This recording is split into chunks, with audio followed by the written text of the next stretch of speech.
Good morning. Today's video is for anyone who is currently going through it and is looking for ways to find their own inner compass, their divine guidance, and their own wisdom to be able to get through whatever it is that they're going through. And I'd like to offer some overview, some tips of how to get closer into that divine knowing and alignment within oneself.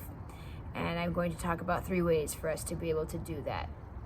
And this is definitely influenced very deeply by my own journey into Bhakti Yoga and learning more about that as my own spiritual path of loving devotion to the divine.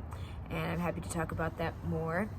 And so let's go for it. So how do we get closer to soul, which is the part and parcel of the divine, of God?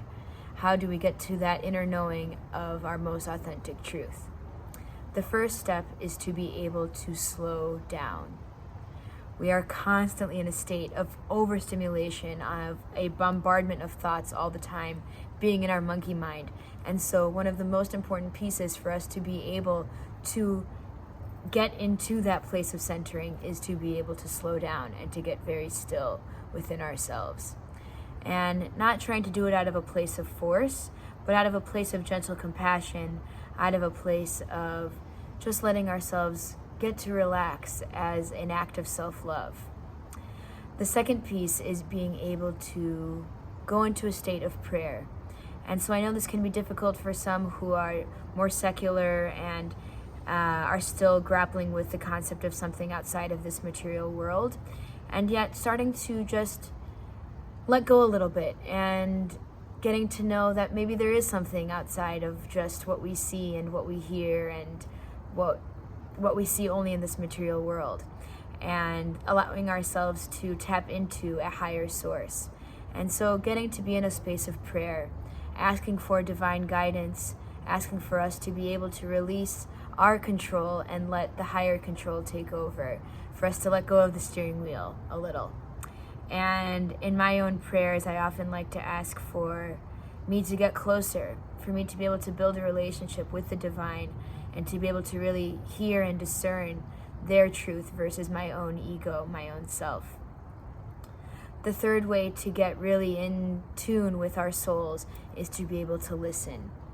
And so once we've been able to slow down, once we've asked for that divine guidance, then we can actually go into a place of listening.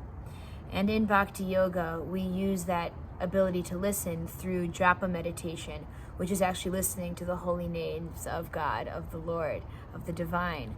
And we have these beads, these japa mala beads, that allow us to actually get to hear the name and focus on the name. And by listening to the name of the divine, the answers begin to come, and we are able to gain that clarity within ourselves to be able to truly listen to what God is asking for us to do, or what God wants us to do, or doesn't want us to do and wants us to release and let go of what no longer serves us.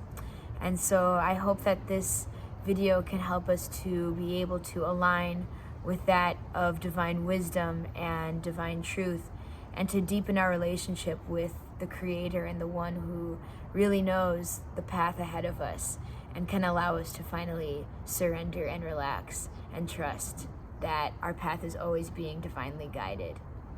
May this video find you exactly when it needed to, and I pray that you are able to get aligned and centered in your own truth more and more each passing day and each passing moment.